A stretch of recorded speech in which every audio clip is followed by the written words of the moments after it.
BJP के mission 25 यानी कि राजस्थान में 25 सीटें जीतने वाले मिशन में 10 लोकसभा सीटें फिलहाल ऐसी है जो चुनौती बनी हुई हैं।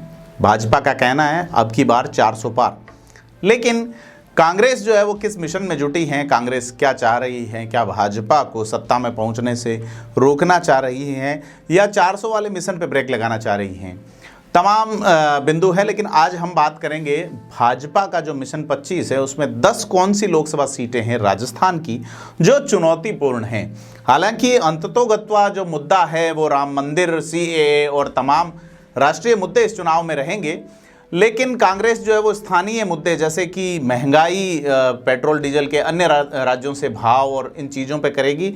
दूसरा कास्ट फैक्टर और स्थानीय नेताओं का जो मामला है उस पर आज विश्लेषण करेंगे। नमस्कार, मैं प्रदीप हूं, आप थिंक 360 देख रहे हैं। तो राजस्थान में 25 लोकसभा सीटें हैं जिनमें 3 सीटें एसटी के लिए आरक्षित हैं और 4 सीटें जो है वो एससी के लिए। 7 सीटों पर रिजर्वेशन है, 18 सीटें अनारक्षित हैं। आरक्षित सीटों में डूंगरपुर, बांसवाड़ा, उदयपुर, करौली, धौलपुर, भरतपुर, गंगानगर, बीकानेर और ऐसी ये सीटें कुल मिला के 7 सीटें हैं जो कि रिजर्व्ड कैटेगरी की हैं।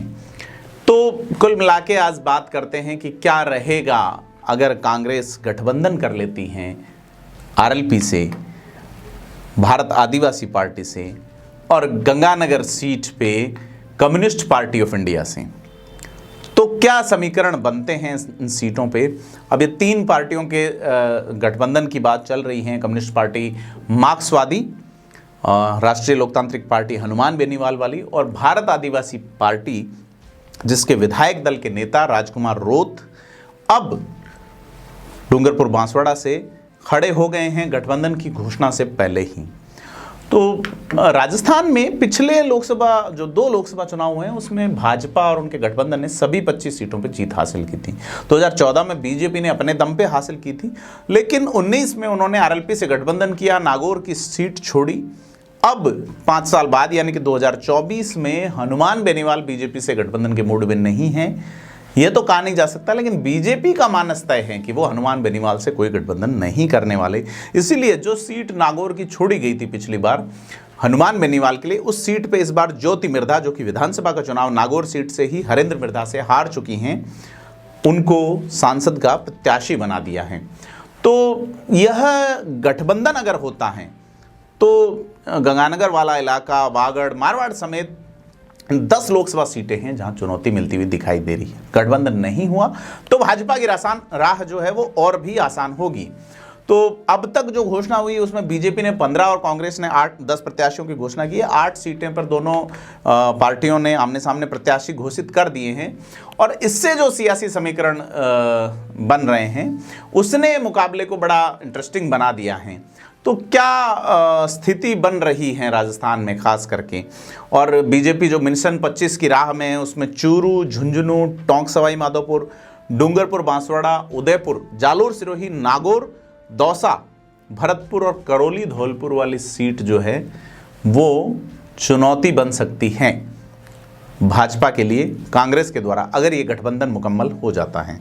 एक एक सीट पे बात करेंगे। सबसे पहले बात करेंगे चूरू लोकसभा की, जहां लगातार 2 बार से सांसद राहुल कसवां का टिकट काटा गया है।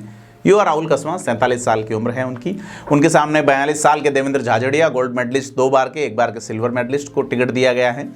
बसपा का कहना है कि वो प्रत्याशी उतारेगी।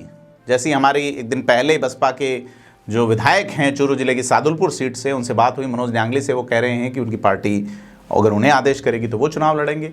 अन्यथा चूरू सीट पे जब भी 2 जाट प्रत्याशी नए परिसीमन के बाद आमने सामने हुए 2014 में, तो कांग्रेस तीसरे स्थान पर खिसक गई और बसपा का परफॉर्मेंस ठीक रहा। तो बीजेपी छोड़कर कांग्रेस में शामिल हुए राहुल कसवां को कांग्रेस जो है प्रत्याशी बना चुकी है, भाजपा ने झाझड़िया को बना दिया है। और अब जो स्थिति बन रही है कि उन सीटों पे कांग्रेस के वोट भले ही भाजपा से कम हो, लेकिन उनके विधायकों की संख्या 8 जो विधानसभा क्षेत्र हैं चूरू जिले के, जिनमें से 2 ही जो विधायक हैं वो भाजपा के हैं, चूरू से और हनुमानगढ़ की भादरा सीट से।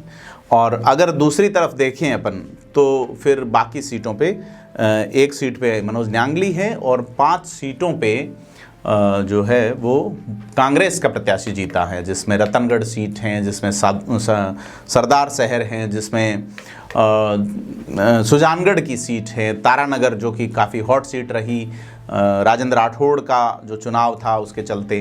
तो राम सिंह कसवा की जो राजनीतिक विरासत है वो क्या यहीं ठहर जाएगी या आगे बढ़ेगी? क्योंकि कांग्रेस की जो पकड़ है वो अलग तरीके की हैं और राम सिंह कसवा का परिवार खासा प्रभावी रहा है। भाजपा का पूरा सेटअप और सिस्टम जो है वो उन्हीं के अनुसार चला है निश्चित तौर पे।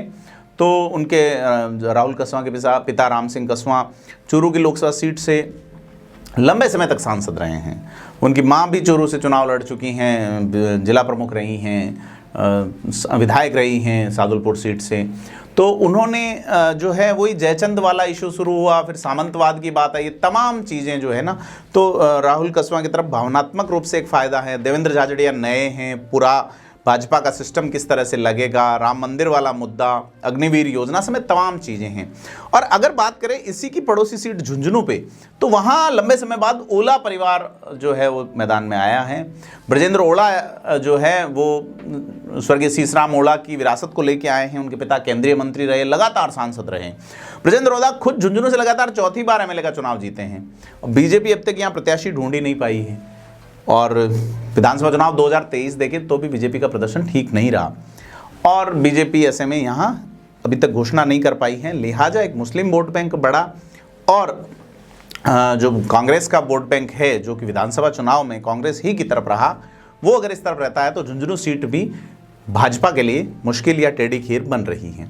भरतपुर सीट पे बात करें तो संजना जाटव जो है वो प्रत्याशी बनाई हैं। वो संजना जो है वो हार गई थी विधानसभा चुनाव कठुमर से, लेकिन उनको अब बनाया गया। तो भरतपुर सीट भी एक टेढ़ी खीर मानी जा रही है। और अगर बात करें सचिन पायलट के लिए, कहा जा रहा था कि सचिन पायलट टोंक सवाई माधोपुर सीट से लड़ सकते हैं। टोंक सवाई माधोपुर में बीजेपी के सामने चुनौती डबल हो गई, क्योंकि यह सीट गुजर महीना बाहुल्य वाली सीट है और हमेशा इसी वर्ग से सांसद आते रहे हैं। इस बार कांग्रेस ने यहाँ विधायक हरीश मीणा को प्रत्याशी बना दिया है। अब हरीश मीणा जो 2014 में बीजेपी के टिकट पे एमपी बने थे, वे फिर कांग्रेस में आ गए। सचिन पायलट के समर्थक हैं। टोंक की जो देवली उनियारा सीट है, जो अनारक्षित सीट है, वहाँ से लगातार 2 बार विधायक हैं और राजस्थान पुलिस के डीजीपी रह चुके हैं। हालांकि अशोक गहलोत से उनकी अदावत रही। इस बार भी वे गुजर नेता विजय बैसला को हरा के आए हैं। यहाँ सचिन पायलट का जोर है, ऐसा माना जा रहा है कि वो गुर्जर वोट बैंक जो सचिन पायलट के प्रभाव में वो हरीश मीणा की ओर आएंगे। ऐसे में जातीय समीकरण के लिहाज से कांग्रेस ने प्रत्याशी बड़ा गजब का दिया है। यहाँ से सुखबीर सिंह जोनापुरिया फिलहाल सांसद हैं और माना जा रहा है कि बीजेपी उनका टिकट बदल सकती है। हरीश मीणा पायलट गुट के हैं। ऐसे में गुर्जर समाज का झुकाव उनकी तरफ हो, यह देखते हुए कांग्रेस ने पहले प्रत्याशी की घोषणा की है। अब अगर बीजेपी गुर्जर समाज से प्रत्याशी बनाती है तो मीणा समाज सीधे तौर पर एकजुट होगा। वहीं मीणा प्रत्याशी अगर होता है तो गुर्जर समाज का वोटों का जो ध्रुवीकरण है वो सचिन पायलट के प्रभाव में हरीश मीणा की तरफ जा सकता है। इसी तरह के जातीय समीकरण दौसा और भरतपुर में भी बन रहे हैं। भरतपुर जिसकी हम पहले बात कर चुकी। दौसा पर तो दोनों ही पार्टियों ने घोषणा नहीं की है। भरतपुर ने बीजेपी ने रामस्वरूप कोहली को उतारा है और कांग्रेस ने संजना जाटव को बनाया, जिसकी हम बात कर चुके कि कठुमर से प्रत्याशी रही। यहाँ भी एससी के लिए रिजर्व सीट है ये और इस सीट पे थोड़ा अलग तरह का माहौल देखने को मिल सकता है। इसके अलावा अगर अपन बात करें हॉट सीट नागौर की, जिसके बारे में अपन जिक्र कर चुके कि अगर कांग्रेस का गठबंधन होता है सीपीएम, बीएपी और आरएलपी के साथ में, कांग्रेस ये 3 सीटें छोड़ती हैं तो फिर भाजपा की राह मुश्किल है 10 सीटों पे और उनमें से एक सीट नागौर है। नागौर जहां हनुमान बेनीवाल का जो बोतल वाली पार्टी है, जो पिछली बार टायर वाले निशान पे लड़ी थी, और यहाँ कांग्रेस ने अभी तक तीनों ही सीटों पे प्रत्याशी घोषित नहीं किया है। बीएपी ने बांसवाड़ा में कर दिया है। नागौर में पिछली बार सीट बीजेपी ने आरएलपी के लिए छोड़ दी थी। अब यहाँ आरएलपी के हनुमान बेनीवाल जो हैं वो कांग्रेस की ज्योति मिर्धा के साथ कैसी टक्कर कर पाते हैं। कांग्रेस सपोर्ट करती है ना, क्योंकि जो मिर्धा हैं वो कांग्रेसी मूल के रहे हैं, जो बाबा नाथुराम मिर्धा रहे। हालांकि 89 में वो जो है वो जनता दल से कोरिलेशन करके चुनाव लड़े थे। ज्योति मिर्धा भाजपा में आ चुकी हैं, विधायक का चुनाव हार गई, सांसदी के लिए उतारी गई हैं। ज्योति मिर्धा के जो चाचा हैं, जो आजकल राजनीतिक डायलॉगबाजी के लिए फेमस हुए हैं, वो जो रिचपाल मिर्धा हैं, उनके बेटे विजय पाल जो है, ये सारे अब भाजपा ज्वाइन कर चुके हैं। हनुमान बेनीवाल जो कि निवर्तमान सांसद हैं, वो विधायक बनने के बाद इस्तीफा दे चुके। अब क्या हनुमान बेनीवाल रिपीट करेंगे या ज्योति मिर्धा? क्योंकि ज्योति मिर्धा को लेके एक थोड़ा सा यह है कि वो दिल्ली शिफ्ट हो गई थी और हनुमान बेनीवाल ने कहा और उन्होंने मंच से कहा भी कि बुआ जी यहीं हैं। देखना यह है कि नागौर की सीट जो कि अभी बीजेपी के लिए फिलहाल टेढ़ी की रहे, क्योंकि विधानसभा चुनाव में वोटों की संख्या में काफ़ी पीछे हैं भाजपा यहाँ पे, और यहाँ मुकेश भाकर जैसे नेताओं का प्रभाव है। क्या कांग्रेस हनुमान बेनीवाल की बजाय मुकेश भाकर को उतार सकती है? रामनिवास गावड़िया, युवा विधायकों की संख्या ऐसे में भाजपा के लिए मुश्किल है। इसी तरह एक और सीट जो कि मुश्किल है, उसका नाम डूंगरपुर बांसवाड़ा है। कांग्रेस छोड़ के शामिल हुए महेंद्रजीत मालवीय को टिकट दिया है। ऐसे में मूल कांग्रेस के लोग जो है आहत महसूस कर रहे हैं और इस सीट पे भाजपा जो है वो अपना प्रत्याशी मालवीय को बना चुके, लेकिन कांग्रेस क्या राजकुमार रोत को समर्थन करेगी या अपना प्रत्याशी उतारेगी? यहाँ से गणेश गोगरा का नाम चल रहा है, तो यह सीट भी सीधे तौर पे मुश्किल है भाजपा के लिए अगर महेंद्रजीत मालवीय अपना पुराना करिश्मा बनाए नहीं रख पाएंगे। पिछली बार भाजपा ये सीट ट्रायंगल में जीती थी क्योंकि बीटीपी ने अपना प्रत्याशी उतारा था, यहाँ पे 2.5 लाख के आसपास वोट वो ले गए और कनकमल कटारा जो है वो सांसद बन गए यहाँ पे। इस बार कनकमल कटारा जो कि वनवासी कल्याण परिषद जो है उसमें काम करते रहे हैं। और एक और सीट को बात करें तो उसका नाम जालोर सिरोही सीट है, जहाँ अशोक गहलोत के बेटे वैभव गहलोत चुनाव लड़ रहे हैं। लुम्बाराम चौधरी भाजपा के प्रत्याशी, पहली बार के प्रत्याशी, बीजेपी के पास 4 बार से ये सीट है, तो सीधे तौर पे यह सीट जो है वो मुश्किल मानी जा रही है भाजपा के लिहाज से, चूंकि यहाँ पे 8 में से 5 विधायक जो भाजपा के पास हैं, 4 ही विधायक भाजपा के पास है, 3 कांग्रेस के पास हैं और 1 विधायक निर्दलीय हैं जीवाराम चौधरी सांचौर से। और गुजरात से सटा हुआ वो इलाका जहाँ कड़बी वोटों का बाहुल्य है, वहाँ कांग्रेस के पक्ष में वोट गए हैं, जिसमें रेवदर हैं, जिसमें भीनमाल हैं या रानीवाड़ा है। ये तीनों सीटें कांग्रेस ने जीती है और गुजरात से ही सटी सांचौर सीट जो है वो निर्दलीय जीते हैं। तो भाजपा के सामने एक बड़ी समस्या है कि भाजपा जो 4 सीटें जीती है उसमें से 2 रिजर्व्ड है और 2 अनरिजर्व्ड हैं।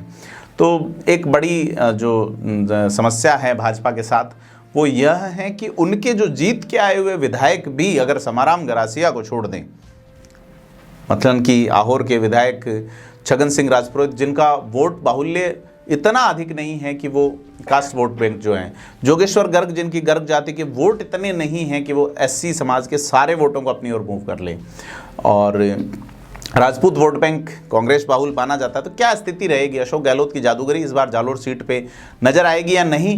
तमाम जो चीज़ें हैं उन पे बात करनी बनती हैं। तो ये 10 सीटें जो है उनमें अब बात करें 2023 के विधानसभा चुनाव की, तो 11 सीटें ऐसी हैं जहाँ कांग्रेस आगे हैं।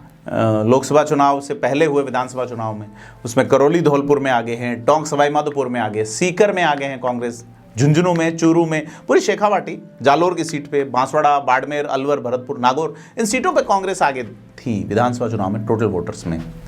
लेकिन अगर दूसरी सीटों की बात करें तो पाली, जोधपुर, जयपुर शहर, ग्रामीण, राजसमंद, भीलवाड़ा जैसी सीटों पे भाजपा आगे रही 14 सीटों पे। और अगर यह विधानसभा को बेस माना जाए तो फिर लोकसभा का आकलन एग्जैक्ट तो नहीं कहा जा सकता, क्योंकि 18 के चुनाव परिणाम को देखें तो वहाँ लोकसभा सीटों के हिसाब से कांग्रेस को 12 सीट पर बढ़त मिली थी और बीजेपी को 13 पे। लेकिन 19 में जब लोकसभा चुनाव हुए, इसी टाइमिंग पीरियड 6 महीने में, तो कांग्रेस जो है वो 25 की 25 लोकसभा सीटें हार गई थी। तो होगा क्या? इन 10 सीटों पे डिपेंड करेगा। तो विधानसभा चुनाव कोई बेस नहीं है कि कांग्रेस जो है वो वोट पाएगी ही, क्योंकि वहाँ चेहरा नरेंद्र मोदी का है, राम मंदिर का मुद्दा है, इसके अलावा सीएए, एनआरसी और तमाम हिंदू मुस्लिम ध्रुवीकरण और तमाम चीज़ें चुनाव में देखने को मिलेगी। परंतु फिलहाल ये जो संख्या है ये मौजूदा आंकड़ों के लिहाज से है, और इस पर फिर परिस्थितियाँ क्या रहती है ये देखने वाली बात होगी। आपको क्या लगता है हमें कमेंट बॉक्स में जरूर बताएं और वीडियो को लाइक शेयर सब्सक्राइब जरूर करें। धन्यवाद।